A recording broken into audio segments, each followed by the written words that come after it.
할렐루야. 주님의 은총이 가득 찬 오후이 되기를 축원합니다.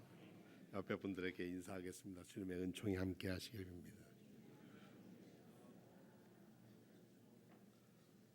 아직 인사 못 하시는 분 계시네요. 이러고 많은 사람들이 그 누구나 자기 나름대로 희망을 가지고 삽니다. 희망이 이루어져가는 과정 속에서 희노애락의 감정이 드러나고 또 삶의 보람도 느끼고 그리고 감사의 마음도 나옵니다. 이 희망은 인류가 가져온 소중한 유산입니다. 그리고 그것은 소망은 현재의 것이기도 하지만 사실은 미래에 속한 것이기 때문에 더욱 절실합니다. 이스라엘 백성들이 애굽 종살이를 430여 년을 하고 하나님의 은총 속에 모세를 앞세워서 홍해를 건너 그리고 하나님이 약속했던 하나님의 산 호렙 신의 산이라고 부르는 그곳에까지 와서 하나님과의 계약을 맺기 위해서 산에 40일 금식하러 올라간 그 사이에 백성들은 불안하고 두려워서 아론을 시켜서 금송아지 신을 만들고 이 신이 우리를 여기까지 인도한 신이라라고 보이지 않는 신을 보이는 신으로 만든 그런 범죄를 행하였습니다. 희망은 보이지 않는 것인데 그것을 지금 보이는 것으로 바꿔놨을 때 그들은 그것에 뛰놀면서 야 이게 우리의 희망이다라고 생각했습니다. 그들이 지금 여기까지 오는 동안에 여러 가지 겪었던 쓴물을 달게 하고 아말렉과 싸웠어야 되고 기근, 목마름, 모래폭풍 뭐 여러 가지 어려움 속에서도 여기까지 인도해 주신 여호와 하나님에 대한 소망을 잃었던 것입니다. 우상숭배라고 하는 게 뭘까? 그럼 우상숭배는 무엇을 이렇게 만들어 놓고 비는 게 우상숭배 같지만 실질적인 우상숭배는 하나님의 약속을 포기하는 데서 옵니다. 하나님이 이스라엘 백성에게 약속한 것은 가나안이에요. 너희 조상에게 내가 약속한 그 땅을 너에게 주겠다. 그런데 조건이 있죠. 나는 너희 하나님이고 너희는 나의 백성이다 하는 계약 관계입니다. 이 계약 관계를 소홀히 여길 때 예수 그리스도에 대한 소망도 잃게 되고 성령님에 대한 소망도 잃어버리게 됩니다. 많은 사람이 희망을 갖기를 또 원합니다. 저희 군 생활할 때 이 작업모를 쓰고 이제 훈련을 받는데 그 모자 안에다가 달력을 그립니다. 6주면 6주, 4주면 4주 훈련 기간에 날짜를 쓰고 한 주 가면 하나씩 하루가 지나면 하나씩 지웁니다. 이 하루 가는 게 아주 뭐 그리고 모자에다가 세워라 구보로 가자. 그냥 빨리 가서 빨리 이 자유의 몸을 되고 싶다 그러는데 사실 군생활 해보면 훈련소 때 생활이 제일 행복한 때였습니다. 그런데 사람들 생각은 이곳이 벗어나면 더 행복할 거라고 생각하는데 그렇지가 않습니다. 우리가 지금 어려운 거에서 내가 만족하고 기쁘게 살면 이것이 여기가 행복이라고 생각하는지 모르는데 그것은 작은 행복입니다.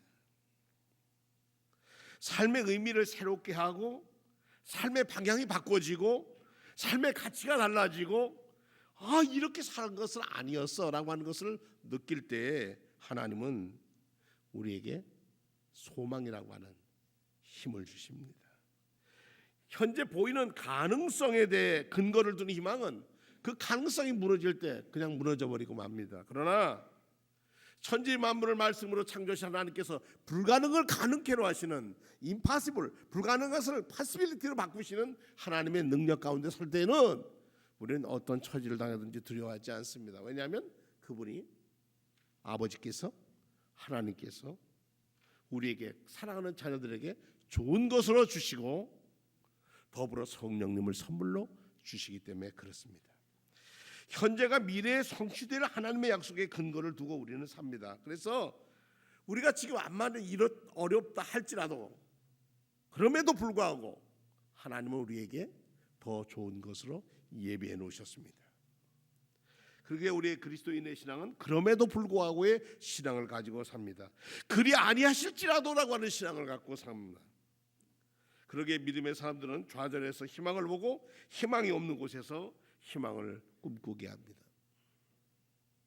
이런 희망은 이기는 희망이라고 말합니다.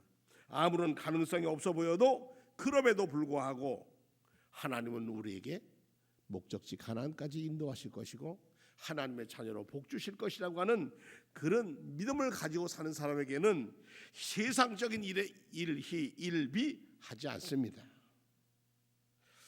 참 어려운 시절에 하박국이라는 선지자가 있었습니다. 정말 어려워서 포로 생활에 사는 것은 어렵고 뭐 가진 것도 없고 어려웠습니다. 그런데 그에겐 비전이 있었습니다. 하나님의 음성 메시지가 있었습니다. 여호와여, 내가 주께 대한 소문을 듣고 놀랐나이다. 자기네들은 지금 이렇게 어렵게 생활하는 걸로 끝나는 줄 알았는데 주에 대한 소문을 메시지를 들었다는 거예요.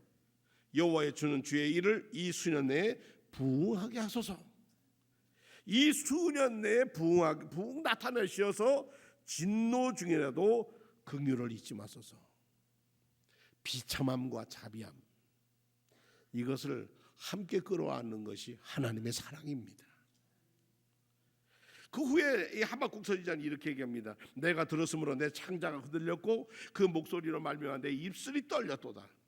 무리가 우리를 치러 올라오는 환난의 날을 내가 기다리므로 전쟁이 막상 적군들이 오는데 썩이는 것이 내 뼈에 들어왔고 내 몸에 처소에서 벌벌벌 떨고 살지만 그것뿐만이 아니라 무화과 나무가 무성하지 못하고 포도나무에 열매가 없고 감람나무에 올리브에 소출이 없고 밭에 먹을 것이 없고 우리에는 양떼가 없어도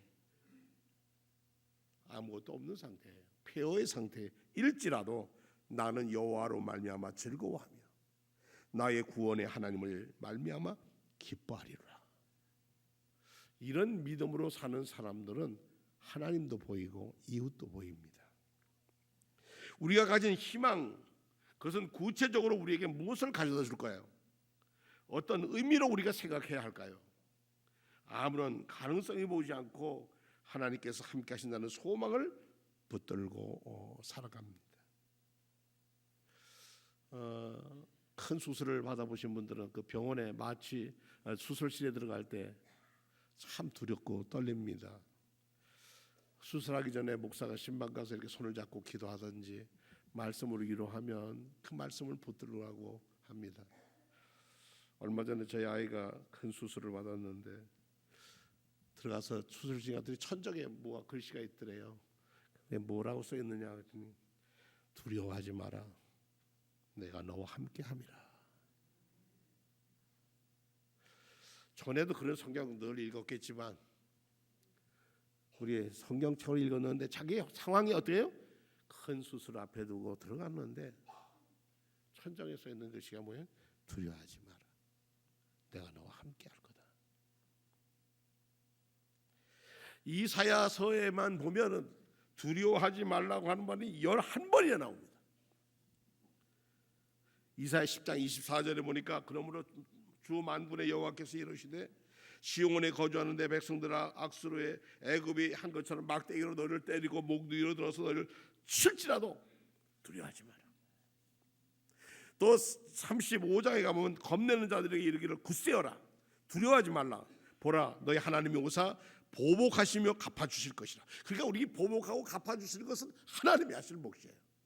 우리는 원수를 사랑할 의무와 책임이 있지만 원수를 미워하고 책망하는 것은 하나님의 몫이에요. 이사야 37장에 보면 이사야가 그들에게 이르되 너희는 주에게 이르게 말하라. 여호와께서 이같이 말씀하시되 너희의 들은 바 아수르의 왕들의 종들이 나를 능력한 말로 두려워하지 마라. 왕들이 뭐라고 하도 두려워하지 마라. 41장 10절에 가면 두려워하지 말라. 내가 너와 함께함이라. 놀라지 말라. 나는 네 하나님이 됩니다. 내가 너를 굳세게 하리라. 참으로 너를 도와주리라. 참으로 나의 의로운 오른손으로 너를 붙들리라. 이렇게 붙들어 주신다는 거예요. 이사야 41장 14절에 가면 버러지 같은 야곱아, 너희 이스라엘 사람들이 두려워하지 말라. 나 여호와가 말하노니 내가 너를 도울 것이라. 네 구속자는 이스라엘의 거룩하신 이인이라.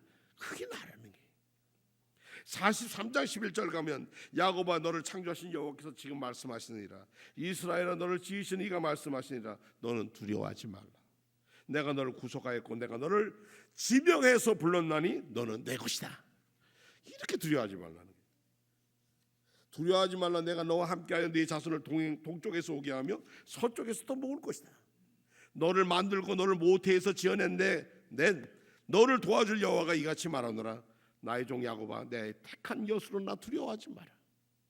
의를 하는 자들아 마음에 내 율법이 있는 백성들아 너희는 내게 듣고 그들의 비방을 두려워하지 마라. 그들의 비방에 놀라지도 마라. 남들이 뭐라도 놀라지 마라. 환경이 두려울 것이 아니라 환경을 주관하시고 이끄시는 하나님을 두려워할 것이죠. 그 하나님이 우리와 함께 하신다는 거예요. 이 5월달에 여러분의 가정에 어떤 형편이 오든지 우리를 사랑하시고 붙드시고 이끄시는 하나님의 사랑을 믿고 든든하게 살아가시기를 축원합니다. 두려워하지 말고 감사함으로 삽시다. 그러면 두려움이 오다가 도망가 버릴 거예요. 7길로 도망갈 거예요. 신학자 칼 바르트는 인간의 역사에 대한 하나님의 긍정성을 확고히 믿고 살았습니다. 좋으신 하나님, 그 하나님을 굳건히 믿고 살았습니다. 신학이 아무리 흔들 때 그는 말씀의 신학에, 말씀의 계시의 신학에, 자기의 신학에 털을 두었습니다. 말씀의 육신이 된 것, 하나님이 이 땅에 오심에 그는 감사하고 감격했습니다. 인류의 발전과 진보를 믿으며 우리는 살아옵니다. 하지만 역사가 암울하고 희망이 없어 보일 때 믿음의 사람들은 이 어둠을 뚫고 다가오시는 부활하신 예수님, 그 고백을 우리 나의 주, 나의 하나님이라고 고백할 수 있는 희망이 있어서 우리는 두려워하지 않습니다. 인류는 발전과 진보를 믿으며 역사를 바라보며 삽니다. 하지만 인류의 역사는 많은 시간 때로는 암울하고 절망적이고 쇠퇴해 갔습니다. 어젠가 신문에 보니까 나치의 협력자였던 SS 대원이었던 94세인가 되는 사람이 하나 붙들렸습니다.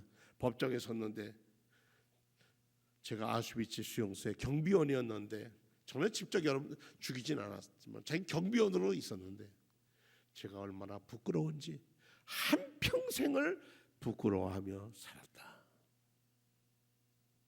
나는 나치에 대항하지는 못했고 나치 당원이었지만 누구를 죽이거나 하진 않았지만 지키는 경비병이었다는 거예요.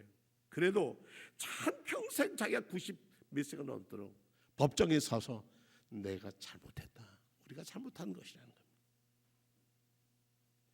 오늘 우리 이 시간 우리는 인류의 참 희망은 주 예수 그리스도께 있음을 믿고 이 자리에 오신 줄로 믿습니다. 부활의 하나님이 우리와 함께 하시고 그 하나님이 우리를 지키시고 돌보시고 채우시고 치료하시고 그리고 하나님 우리에게 새 힘을 주실 줄로 믿습니다. 5월은 참 아름다운 달입니다. 오늘은 우리의 소망이 우리 아이들에게 있어서 어린이 주일이지만 다음 주일은 그 어린이를 잊기 위해 힘쓴 어버이 주일로 우리는 지킵니다. 이 모두가 생명의 존귀함을 사랑해서 이를 아이를 잊게 하신 하나님과 우리 부모님을 잊게 하신 하나님께 감사하는 주일이기도 합니다. 여러분들의 가정에 우리 집 가정은 건강한가 한번 살펴보시기 바랍니다. 우리 개인들도 2년에 한 번씩은 뭐 건강 검진이라는 거 하지 않습니까? 우리가 이 5월 달이 오면 우리 가정은 정말 영적으로, 육적으로, 경제적으로 여러 가지로 우리 가정은 건강한가 우린 점검해 봐야 할 거예요. 그리고 부족한 것이 있거든 무릎을 꿇어 주의 도우심을 청해야 할 것입니다. 주의 나라가 이 땅에 임한다는 소식, 이거 믿고 믿음의 사람들은 순교의 길도 아끼지 않고 그 길을 걸었습니다. 그 나라와 그 의인은 바로 하나님과 올바른 관계를 맺고 사는 이들이 살아가는 터입니다. 여러분의 삶의 자리가 어떤 자리, 여러분의 직장에 어떤 어려움이 있더라도 하나님은 여러분을 사랑하십니다. 그리고 그들도 사랑하실 사람인 것을 기억하고 믿음으로 잘 견뎌나가시기를 축원합니다. 견딜 힘이 없더라면 하나님께 구하시면 우리의 새 힘이 되신 주께서 우리의 용기를 주실 겁니다. 찬송가 545장에 이런 가사가 있습니다. 이 눈에 아무 증거 안에 비어도 믿음만을 가지고서 늘 걸으며 이 귀에 아무 소리 안 들려도 하나님의 약속 위에 서리라. 걸어가세 믿음 위에 서서 나가세 의심 버리고 걸어가세 믿음 위에 서서 눈과 귀에 아무 증거 없어도 우리를 부르신 그 부르심을 향해서 담대히 감사하며 싸워나가는 복된 성도들의 5월, 우리의 삶 속에 하나님의 주신 은혜가 넘치는 5월, 바르게 보고 말하고 진실을 얘기할 수 있는 5월, 우리나라의 아픔이 담겨있는 이 5월에 하나님의 위로가 이 한반도 위에 함께 하시기를 축원합니다. 다 같이 신앙 고백하겠습니다.